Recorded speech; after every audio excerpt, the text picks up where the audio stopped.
ይህ የሁለት መሪዎች ተቃርኖ ነው። ይህ የሁለት ፓርቲዎች በሀገር ብሔራዊ ጥቅም ላይ ፈፋ ለፈፋ የመቆም ታሪክ ነው። ይህ የኤርትራ መገንጠልና የባህር በር ባለቤትነት ብያኔ የቀራኔ ወግ ነው። የቀድሞ ጠቅላይ ሚኒስትር መለስ ዜናዊ በኤርትራም በአሰብም ላይ የወሰኑት ውሳኔ ስህተት ነበር። የሀገር የግዛት አንድነት መናድና ሀገሪቱን የባህር በር አልባ የማድረግ ውሳኔ ኢትዮጵያን አግዱሏል። ይህ ጉድለት ፈጣን ምላሽን ይፈልጋል። ጠቅላይ ሚኒስትር አብይ አህመድ የትናንት ጥፋትን የማረም የታሪክ ዕዳ ወድቆባቸዋል። ይህንን ጥፋት አለማረም አደጋው ብዙ ነው። አደጋው ሲመነዘር በሀገር ህልውና ክስመት የሚከፈል መራራ ጽዋ ይሆናል። የባህር መተላለፊያዎች የዓለም ጎሮሮነታቸው ቁልፍ በሆነበት ሆርሙዝ፣ ማላካና ባብል ኤልመንደብ የዓለማችን ቁልፍ የባህር ላይ መተላለፊያነት ባሻገር የሀገራት የውዝግብ ምንጭ በሆኑበት ሸብሮ አደሮች የወደቁ መንግስታት የአፍሪካ ቀንድን በሚያምሱበትና ተገዳዳሪ ሀያላን ካብ ለካብ በሚተያዩበት ቀጠና ላይ ኢትዮጵያ ከትናንት የተሻገረ ዕዳ በታላቁ ተውኔት ጸሐፊ ሼክስፒር ቋንቋ የመሆንና አለመሆን መስቀለኛ የአቋም መንገድ ላይ እንድትገኝ አድርጓታል። ጊዜው የቀድሞ ጠቅላይ ሚኒስትር መለስ ዜናዊ የባህር በርን ያጣጣሉበት አቋማቸው ሀገሪቱን ለመጣል እያንገዳገደ ያለበት ጊዜ ነው። ይህ ለኤርትራ ብሔርተኝነት ግንባታ ሲባል የኢትዮጵያን ብሔርተኝነት ጥቅም ለመስዋዕትነት ያቀረበ ውሳኔ ለማረም ከየትኛውም የታሪክ አጋጣሚ በላይ አሁን እንዲመለስ አስገዳጅ አድርጎታል። እርግጥ ትናንት ከኤርትራ ጋር የነበረውን ውጊያና ዳግም የባህር በር ባለቤት ለመሆን የተደረገው ጥረት በህወሓት ኢህአዴግ ውስጣዊ ክፍፍል ህንፍሽፍሽ ምክንያት ከሽፏል። የቦናፓርቲዝም ትንታኔ ለሀገር የግዛት አንድነትና የባህር በር መከበር የታገሉትን የቀድሞ ኤታማዦር ሹም ጀነራል ጻድቃንና ጓዶቻቸውን ከስልጣንና ከፓርቲው ኃላፊነት አስነስቷቸዋል። የእነዚህ ሰዎች ትልቅ ወንጀል የኢትዮጵያ ብሔራዊ ጥቅም ይከበር ማለታቸው እውነት ነው። ከዚህ ጊዜ በመለስ በኢትዮጵያ ፖለቲካ ውስጥ ዳግም ጠቅላይ ሚኒስትር አብይ አህመድ ወደ አደባባይ አውጥተው የህዝቡ ጉዳይ እስኪያደርጉት ድረስ የባህር በር አጀንዳ የተዘጋ አጀንዳ ነበር። በገዢው ፓርቲ ውስጥ የማይነገር ህዝብ የማይወያይበት ነውር ተደርጎም ቆይቷል። ህወሓት መራሹ ኢህአዴግ ከስልጣን ዘፍጥረቱ ጀምሮ ለኤርትራ ብሔራዊ ጥቅም ሲታገልም ሰንብቷል። ከኢሳያስ አፈወርቂ በላይ በቀድሞ ጠቅላይ ሚኒስትር መለስ ዜናዊ ኢትዮጵያ የባህር በር አልባነት፣ የባህር በር ጥያቄ መጠየቅ፣ ጦርነትን በቀይ ምንጣፍ መጋበዝ ተደርጎ ተሰብኳል። እርግጥ የኤርትራ ትግል ኬት ወዴት በሚል መጽሐፍ ጽፎ የኤርትራን ከእናት ሀገሯ የመነጠል ሂደትን ቅርስ ያስያዘ አካል በስልጣን የመጀመሪያ ወራቶቹ የኤርትራ መገንጠል ለመንግስታቱ ድርጅት ደብዳቤ ጽፎ ከማስደቅ ባሻገር የኢትዮጵያን የባህር በር ባለቤትነት ጥያቄን በአደባባይ ውድቅ የማድረጉ እውነት ለበርካቶች የልብ ስብራት ምክንያት ነው። ጠቅላይ ሚኒስትር አብይ በስልጣን የመጀመሪያቸው ቀናት ጀምሮ የኢትዮጵያ የባህር በር መመለስ አለበት በማለት ተሟግቷል። ፕሬዝደንት ኢሳያስ አዲስ አበባ በመጡ ጊዜ እንኳን ሁለቱ እህትማማች ሀገራት አሰብን ይጋራሉ ብሎ የተናገሩት በአደባባይ ነው። የጠቅላይ ሚኒስትር አብይ የመደመር መጽሐፍ ከኤርትራ ትግል ከየት ወዴት ከሚለው የኤርትራን ብሔርተኝነት በጸረ ኢትዮጵያ አቋሞች ከሚገራው መጽሐፍ ፍጹም የተቃረነ ነው። መደመር አሰብን የባህር በር የኢትዮጵያ ግዛት አንድነቱ አካልነትን ሲያልም የቀድሞ ጠቅላይ ሚኒስትር መለስ የኤርትራ ትግል ከየት ወዴት መጽሐፍ ከሻዕቢያ ሰዎች በላይ የኤርትራ መገንጠልንና ኢፍትሐዊ ጥያቄዎችን ፍትሐዊ መልክ ለመስጠት ይዳክራል። የኢትዮጵያ የግዛት አንድነት አይቆረስም፣ የባህር በር የህልውና ጥያቄን አንግቦ የኢትዮጵያን የነገ የታላቅነት ጎዳናን ይኩላል። ጤና ይስጥልኝ። ይህ ኢትዮ መልህቅ ነው። መልህቃችን በቆይታው የኢትዮጵያ የባህር በር ጥያቄ በቀድሞ ኤታማዦር ሹም ጻድቃን ገብረትንሳኤ ዓይን ምን እንደሚመስል ይዳስሳል። ከጀነራሉ ካጋለጡት የወቅቱ እውነታዎች ባሻገር ዛሬ ላይ የመዘዙትን አደጋና አደጋውን ለማረም የሚደረጉ ጥረቶችን እየዳሰሰ አብሯችሁ ይቆያል። አብራችሁን ቆዩ። በፍጹም የውጊያ መሻት የለንም። በህጋዊና ንግግር ሊፈታ ይችላል ነው። ለብዙ ሀገራት በተናጠል ተናገር ያለው ምክር ቤት መስማት ከፈለገ ግን ለአሜሪካ፣ ለቻይና፣ ለራሻ፣ ለአውሮፓ፣ ለአፍሪካ አሁን በተከበረው ምክር ቤት መግለጽ የፈለገው ነገር የኢትዮጵያ የቀይ ባህር አክሰስ ጉዳይ አይቀሬ ስለሆነ ቅድሚያ የሚሰጠው ሰላምና ንግግር ስለሆነ እባካችሁን ሸምግሉንና መፍትሄ አምጡልን። ታሪክ ኢትዮጵያ ከባህር በር ጋር በተጋጠመችባቸው ወቅቶች በሙሉ ኢትዮጵያ ጠንካራ ሀገር እንደነበረች ያስረዳል።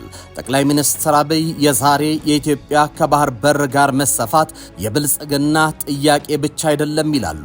ጥያቄው ከመልማትና ካለመልማት አማራጭ ተሻግሮ የህልውና ጉዳይ ሆኗል። ኢትዮጵያ የባህር በር ጥያቄን ለመመለስ የምትጣደፈው በህልውና ለመሰንበት ነው። ለዛም ነው የትናንት ጥፋትን ሳያርሙ ወደፊት ለፊት መጓዝ ያልተቻለው። እርግጥ ኢትዮጵያ በታሪክ የባህር በር ነበራት። ራስ አሉላ የኢትዮጵያ ድንበር ባህሩ ነው ማለታቸው፣ አጼ ምኒልክ በአድዋ የጦርነት አዋጃቸው ጠላት እግዚአብሔር የወሰነልንን የባህር በር ወሰን አልፎ መጥቷል የሚለው ንግግራቸው ከነገስታቱ እስከ ዘመናዊ መሪዎች ድረስ የኢትዮጵያ የባህር በር መከበር ያላቸውን ቁርጠኝነት ያረጋገጠ ነው። ከባህር በር ጋር ተሰፍታ የተፈጠረችው ኢትዮጵያ ከባህር በር በስልታዊ ቀመር ተነጥላለች። የቀድሞ ኢታማዦር ሹሙ በአፋሮች መካከል የተሰመረው ድንበር ልክ ያልሆነ ነው ይሉታል። ከቢትወደድ አሊምራህ ጋር እንገናኝ ስለነበር ይሄ አፋር የሚባለው ኤርትራ ውስጥ ያለው አፋር የሚባለው ኤሪያ የኢትዮጵያ አካል ነው፣ ከኢትዮጵያ መነጠል የለበትም የሚል ጠንካራ አቋም እሳቸውም ሌሎቹም የጎሳ መሪዎች ነበሯቸው እና ቀደም ብሎም በአጼ ምኒልክ ጊዜም ቢሆን ኋላም በአጼ ኃይለ ሥላሴ ጊዜ ኋላም እኛ በረሃ ያለንም ከገባን በኋላ ኢህአዴግ በረሃ ያለም ከገባን በኋላ ኢትዮጵያ ውስጥ በሚደረገው ማንኛውም ፖለቲካ እንቅስቃሴ ውስጥ በጣም ጠንካራ አቋም የነበረው ህዝብ ነው። የአንድ አገር ጂኦፖለቲካዊ የደም ስርና የሉዓላዊነት ማሳያ ከሚባሉት መሰረቶች ውስጥ ዋነኛው የባህር በር ነው። ረዥም የባህር ኃያልነት ታሪክና በቀይ ባህር የገዘፈ ተጽዕኖ የነበራት ኢትዮጵያ ከቅርብ 10 ዓመታት ወዲህ ይህንን ተፈጥሯዊና ታሪካዊ መብቷን በፖለቲካ ስሌት ስህተቶች አታለች። በተለይም የኢህአዴግ ዘመን የስልጣን ጫጉላ ወቅቶች የኢትዮጵያን የባህር በር ባለቤትነት ገደል ውስጥ የከተተ ለሀገሪቱ የውሃ ላይ ደህንነት ለንግድ መስመሯና ለኢኮኖሚ ህልውና ትልቅ ጠባሳን ጥሎ ያለፈ የታሪክ ምዕራፍ ነበር። በቀድሞ ጠቅላይ ሚኒስትር መለስ ዜናዊ መሪነት የተደረገው የፖለቲካ ስሌት በታላቅ ስህተት የተደመደመ ክስተትም ነው። በወቅቱ የነበረው አመራር ከኢትዮጵያ የረዥም ጊዜ ብሔራዊ ጥቅምና ስትራቴጂክ ማዕከልነት ይልቅ ለኤርትራ መንግስት መመስረት የነበረው ወገናዊነት አሰብን ያለምንም የህግም ሆነ የፖለቲካ ዋስትና አሳልፎ በመስጠት ሀገሪቱን የየብስ ቁልፍ እስረኛ እንድትሆን አድርጓታል። ይህን ድርጊት የራስን የጂኦፖለቲካ ማዕከል አዳክሞ የጎረቤትን ጡንቻ የማፈርጠም ፖለቲካዊ ራስን የማጥፋት እርምጃ ነበር። በ1990ዎቹ መጀመሪያ ላይ የተከሰተው አውዳሚው የኢትዮ ኤርትራ ጦርነት ይህ የፖለቲካ ስህተት የፈጠረውን ጥልቅ መዘዝ ፍንትው አድርጎ ያሳያል። በጦርነቱ የኢትዮጵያ መከላከያ ሰራዊት አስደናቂ ገድል ፈጽሞ የኤርትራን ጦር በማንበርከክ ወደ አሰብ ለማምራት የሚያስችል ወታደራዊ የበላይነትና የአየር ላይ የበላይነትን አግኝቶ ነበር። ይሁን እንጂ በደምና በአጥንቱ በጦር ሜዳ የተገኘው አንጸባራቂ ድል በድርድር ጠረጴዛ ላይ ወደ ፖለቲካዊ ድል ሳይቀየር ቀርቷል። ኢትዮጵያ ታሪካዊ የባህር በሯን ለማስመለስ ቢያንስ የድርድር የበላይነቷን ተጠቅማ አስተማማኝ የባህር መተላለፊያ ለማግኘት የነበራት ወርቃማ ድል በድጋሚ በአመራሩ ፍላጎት አልባነት ከሸፈ። ይህ ታሪካዊ ድል መክሸፍ በጦር ሰራዊቱና በፖለቲካ አመራሩ መካከል የሰላ ልዩነትን ፈጥሯል። የቀድሞ ኢታማዦር ሹም ጀነራል ጻድቃን ገብረትንሳኤን ጨምሮ በርካታ ከፍተኛ የጦር መኮንኖችና የፖለቲካ አመራሮች ከጦርነቱ ድል በኋላ አሰብ ለምን አይመለስም? የኢትዮጵያ ጂኦፖለቲካዊ ደህንነት እንዴት ይረጋገጣል? በሚል ጠንካራ ሙግት አነሱ። ሂደቱ የህወሓት ሁለተኛው ህንፍሽፍሽን አዋለደ። የኢትዮጵያ ብሔራዊ ጥቅም ይከበር ያሉ በሙሉ ተመቱ። የሀገርን ብሔራዊ ጥቅም የማስጠበቅ የነቃ ክርክር ያደረጉ አካላት ከባድ ዋጋ ለመክፈል ተገደዱ። ጠቅላይ ሚኒስትር መለስ በፓርቲ ውስጥ የነበረውን ይህንን ብሔራዊ የተቃውሞ ድምፅ ለማፈን አሰብን የሞገቱትን እነዚህን ሀገር ወዳድ ጀነራሎችና ፖለቲከኞችን በማጽዳት ከስልጣናቸው እንዲወገዱ አደረጉ። የባህር በር ጥያቄም እንደተቀበረ እንዲቆይ አጀንዳውም እንዳይነሳ ተፈረደበት። ያኔ በተደረገው በጣም ከፍተኛ አስጨራሽ ውጊያ የኃይል ሚዛኑ ሽፍት አደረገ። የኛ የበላይነት እየመጣ የነሱ ደግሞ ዝቅተኛነት እየመጣ ሄደ። ከዛ በኋላ ፕላኑንም ሪቫይዝ ማድረግ ጀመር። መጀመሪያ የነበረው በቀጥታ አሰብን እናስመልስ አይነት አልነበረም። ንብረታችንን የምናስመልስበት እነሱን ገፍትረን ግዛታችንን የምንይዝበት ኋላ ግን ኃይላችን እየጨመረ ሲሄድ አቅማችን እየበረታ መሄዱን ስናይ ምን እናድርግ የሚል ውጊያ እየተነሳ ሄደ። ያኔ ነው እንግዲህ አቅማችን እየበረታ በሄደበት ወቅት ይህን ጦርነት እነሱ ናቸው የጀመሩት፣ እኛ አይደለም የጀመርነው። ስለዚህ የሆነ ኢንተርናሽናል ስምምነት ቢኖርም አፍርሰውታል እነሱ እና እኛ የፈለገ ለማድረግ ነፃነት አለን። ስለዚህ ከዚህ ቀደም የሰራነውን ስህተት እናርም፣ አሰብን እንቀማቸው የሚል ነገር ማንሳት ጀመርኩ። በ2010 ዓመተ ምህረት የዘመናት የፖለቲካ ስህተትና የህወሓት መራሹ ኢህአዴግ የፈጠረው ይህ ጂኦፖለቲካዊ ስብራት መታከም የጀመረው ከተፈጠረው ሀገራዊ ለውጥ በኋላ ነው። ጠቅላይ ሚኒስትር አብይ አህመድ ወደ ስልጣን ከመጡበት የመጀመሪያ ቀን አንስቶ ኢትዮጵያ በባህር አልባነት መቀጠል እንደማትችልና የባህር በር ባለቤትነት መሆን የተፈጥሮ የታሪክና የህልውና ግዴታ መሆኑን በግልጽ በሐሳብ ድግሶች ላይ በሙሉ አሳዩ። ይህ እርምጃ ያለፈውን ታሪካዊ ጥፋት ለማረም የተጀመረ የሀገሪቱን የባህር ኃይል ዳግም ከማዋቀር አንስቶ በቀይ ባህር ቀጠና የኢትዮጵያን ተሰሚነት በተግባር ለማሳደግ የሚደረግ ረዥም ፈታኝ ነገር ግን እጅግ አስፈላጊ ሀገር ወዳድ ጥረት ነው ሲሉ በርካታ የፖለቲካ ልሂቃን እርምጃውን አደነቁት። የአዲሱ አመራር ፖለቲካዊ ራዕይም ግልጽ ሆኖ ወጣ። ኢትዮጵያ የተነጠቀችውን የባህር በር መብቷን በሰላማዊ በዲፕሎማሲያዊና በጋራ ተጠቃሚነት መርህ ማስመለስ። ይህ ራዕይ ኢትዮጵያ መልህቋን በቀይ ባህር ዳርቻዎች ላይ በድጋሚ እንድትጥል የኢኮኖሚ ኮሪደሯን ከባህር ጋር በማስተሳሰር ለቀጣዩ ትውልድ የጂኦፖለቲካ ማዕከልነቷ የተመለሰና በውቅያኖስ ላይ ያልተገደበ ተደራሽነት ያላት ጠንካራ ሀገር ለማስረከብ ያለመ እርምጃ ነው። በሂደቱ ጠቅላይ ሚኒስትር አብይ የባህር በርን አጀንዳ ከነውርነት ወደ ብሔራዊ ኩራትነት ቀይረውታል። ለነተወልደ፣ ለነገብሩ፣ ለነስዬ፣ ለነ ዓለም ሰገድ የፖሊት ቢሮ አባላት ናቸው እነዚህ እና የቀሩት የማዕከላዊ ኮሚቴ አባላት እንደፈለጋቸው መናገር፣ እንደፈለጋቸው ማሰብ፣ እንደፈለጋቸው መከራከር የማይፈቅድ ቲፒኤልኤፍ ለሌላ ዲሞክራሲ ይሰጣል፣ በሀገር ውስጥ ቀና አስተዳደር ያቋቁማል፣ ለህዝብ መብት ይቆረቆራል ብዬ ማሰብ አቆምኩ።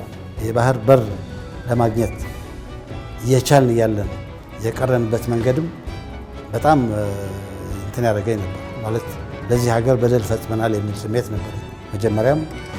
ኋላ ልንሰራው እየቻልን እያለን ሳንሰራው በመቅረታችንም ይሄ የባህር በር ማግኘቱ ከሴኩሪቲም ከኢኮኖሚ እድገትም ከአጠቃላይ በሪጅን ውስጥ ከሚኖረን ኢምፓክትም ያለውን ወይት በጣም ሀገር የሚጎዳ ነገር አድርገናል የሚል አመለካከት ነበረን። ሻዕቢያም ይህን ሁሉ ጥፋት እያጠፋ እያለ እንደገና መልሰን የተቆረጠ ተበን አድርገን እዛ መተዋችን ለሀገራችን ትልቅ አደጋ ለወደፊት የሚያመጣ ነው የሚል አቋምም ነበረኝ። የተለየ አቋም ነበረኝ እሱ ከሚይዘው አቋም። ከኤርትራ ጋር እንደራደር የሚል ነገር ሲነሳም እነሱ ናቸው ጥፋተኞች፣ በሀገራችን ላይ ሁሉ በደልና ወንጀል ፈጽመዋል፣ ከእነሱ ጋር መደራደር የሚባል ነገር መነሳት የለበትም፣ ልካቸውን ማስያዝ አለብን፣ እዚህ ሀገር ውስጥ በሰላም የምንኖር ከሆነ ልካቸውን ማስያዝ አለብን የሚል አቋም ነበረኝ። እነዚህ የተደራረቡ ናቸውና እነዚህ ነገሮች በሙሉ ያው ምቾት አይሰጡም። ስለዚህ አገራችን ውስጥ ከነበረው ያኔ ከነበረው ሕግና ደንብ ውጭ ነው የተባረሩ። ኢትዮጵያ ከኤርትራ ጋር ባደረገችው ጦርነት ከድል መንጋጋ ውስጥ ሽንፈትን አዋልዳለች።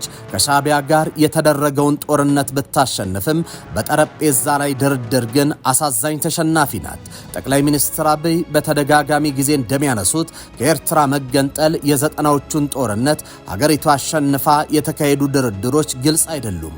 የፖለቲካ ውሳኔዎች ደግሞ የሀገርን ብሔራዊ ጥቅም አሳልፈው የሰጡና መጻኢውን የኢትዮጵያ እርምጃ አስመራ ጥላ ውስጥ እንዲያርፍ ያስገደደ ነው። ጠቅላይ ሚኒስትር አብይ አህመድ የዛሬ 2 ዓመት የባህር በርን ጥያቄ ይፋ ሲያደርጉት ኢትዮጵያ ከግብፅም ከኤርትራም የተጽዕኖ ጥላ አላቆ የራሷን ጉዳይ በራሷ እንድትወስን የሚያስችላት ውሳኔ ለማድረግ ነበር። የቀድሞ ኢታማዦር ሹም ጀነራል ጻድቃን እንደሚናገሩት ጠቅላይ ሚኒስትሩ የቀሰቀሱት የባህር በር አጀንዳ ዛሬ ከሀገር ውስጥ አልፎ ዓለም አቀፍ ትኩረት ማግኘት ችሏል። ይህ እርምጃ ህወሓት መራሹ ኢህአዴግ የፈጠረው ስህተት ሀገሪቱን ለከፋ ችግር የዳረገውን ስህተት የማቅናት ነው። ያን የተሰራው ስህተት ለ3 አስርት ዓመት ያህል ሀገሪቱን ለከፍተኛ የወደብ ክራይ፣ ለዲፕሎማሲ ጥቃትና ለስትራቴጂያዊ ተጋላጭነት ዳርጓ ቆይቷል። እንደ ጀነራል ጻድቃን ገለጻ አሰብን በሻቢያ እጅ ማስቀረት የቀይ ባህርን ስትራቴጂያዊ የውሃ በር ለታሪካዊ ተቀናቃኞች አሳልፎ ከመስጠት ተለይቶ የሚታይ አልነበረም። ኢትዮጵያ እንደ ግዙፍ ሀገር የኢኮኖሚ የደህንነት እስትንፋሷን በአንድ በር ላይ ብቻ እንድታደርግ መገደዷ በማናቸውም ጊዜ ሊታነቅ የሚችል የጂኦፖለቲካዊ ደም ስር ይዛ እንድትጓዝ አድርጓታል። ሻቢያ በበኩሉ ይህንን ወሳኝ የባህር ዳርቻ በመቆጣጠሩ በቀይ ባህር ቀጠና የሀያላን ፖለቲካ ውስጥ መጫወት የሚያስችለውን ካርድ ሲያገኝ የኢትዮጵያ ቀጠናዊ ተጽዕኖ ግን በእጅጉ ተዳክሟል። ይህ የዘመናት ስብራትና ታሪካዊ ጥፋት በ2010 መታከም ጀምሯል። ጠቅላይ ሚኒስትር አብይ አህመድ ስልጣን ከያዙበት ጊዜ አንስቶ የባህር በር ጉዳይ የህልውና የብሔራዊ ደህንነትና የጂኦፖለቲካዊ አቅም መገለጫ መሆኑን በግልጽ አውጀዋል። ይህ አካሄድ ትናንት በህወሓት መራሹ ኢህአዴግ የተሰራውን ታሪካዊ ጥፋት ከማረም ባለፈ ኢትዮጵያ በአፍሪካ ቀንድ ያላትን የተፈጥሮ ማዕከልነት ዳግም ለመገንባት የተደረገ ደፋር እርምጃ ነው። የጠቅላይ ሚኒስትሩ አዲሱ የፖለቲካ መንገድ ኢትዮጵያ ከባህር በር አልባነት ስነ ልቦና ወጥታ በባህር ኃይል ግንባታ፣ በወደብ ባለቤትነትና በቀይ ባህር ደህንነት ላይ ቀጥተኛ ተዋናይ እንድትሆን መንገዱን የጠረገ ነው። ይህ እርምጃ ትናንትን በመሪዎች ስህተት ያጣችውን የስትራቴጂክ የበላይነት ዛሬ በዲፕሎማሲና በንቁ የጂኦፖለቲካዊ ተሳትፎ ለማስመለስ የተደረገ ጥረት ነው። የኢትዮጵያ የጂኦፖለቲካ አቅም ዳግም ሲገነባ አገሪቱ መልህቋን በቀይ ባህር ዳርቻ አጽንታ ለመጣል የተነጠቀችውን ክብር መልሳ ለመጎናጸፍና በዓለም አቀፍ መድረክ ላይ በማይናወጥ መሰረት ላይ ለመቆም የምታደርገው የጉዞ ምዕራፍ ነው። የተከበራችሁ የኢትዮ መልህቅ ቤተሰቦች የዛሬው የመልህቅ ዝግጅታችን በዚህ አብቅቷል። በቀጣይ በሌላ ርዕሰ ጉዳይ እስከምንገናኝ በያላችሁበት ሰናይ ጊዜ ይሁንላችሁ።